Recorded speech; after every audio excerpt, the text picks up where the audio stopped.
ह्यावर गणित आहे 2x अधिक 5 छेद 4 बरोबर 3x अधिक 1 छेद 2 बरोबर तर x बरोबर किती.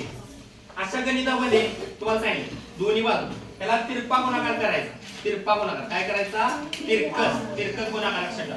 ही पद्धत लिहून घ्यायची का 2x अधिक 5 ला गुणणार कशाने आपण तर 2 न. पहिल्यांदा 2 इकडे घ्यायचं आणि 2x अधिक 5 कंसात लिहायचं 2x अधिक 5 बरोबर त्याच्यानंतर हा 4 चा तिरपा गुणाकार काय होतो 4 गुणिले 3x अधिक 1 बरोबर आहे. आता याचा तिरपा गुणाकार करा बेदुनी किती येणार बेदुनी किती आहे 4x अधिक हायचं बेपंचे 10 हा कंस सुटला का.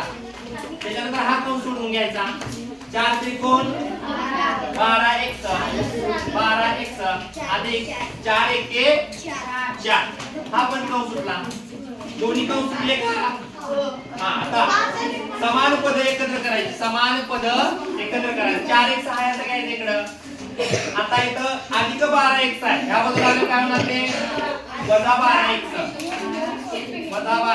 बरोबर. आता अधिक 4 आहे असं इथं लिहायचं.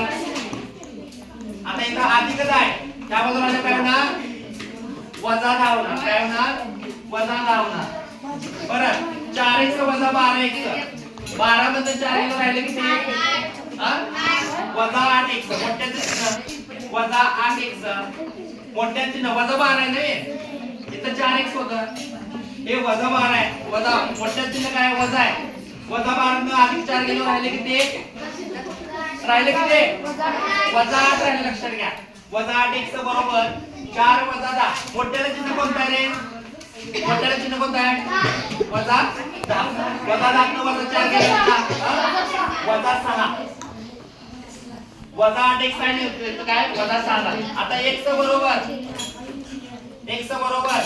ज्यावेळी असं असणार नाही की वजा वजा चिन्ह निघून जातात लक्षात घ्या काय ना चिन्ह निघून जातात 6 छेद किती आला 8 हे वजा 8 आल्यावर चिन्ह निघून गेल्यानंतर काय राहणार 1 बरोबर 6 छेद 8 तर अजून सोपं करून जर द्यायला येते की याला सोपं करून द्या 2 1 6 2 चौक 8 म्हणून x बरोबर 3 छेद 4 x बरोबर 3 छेद 4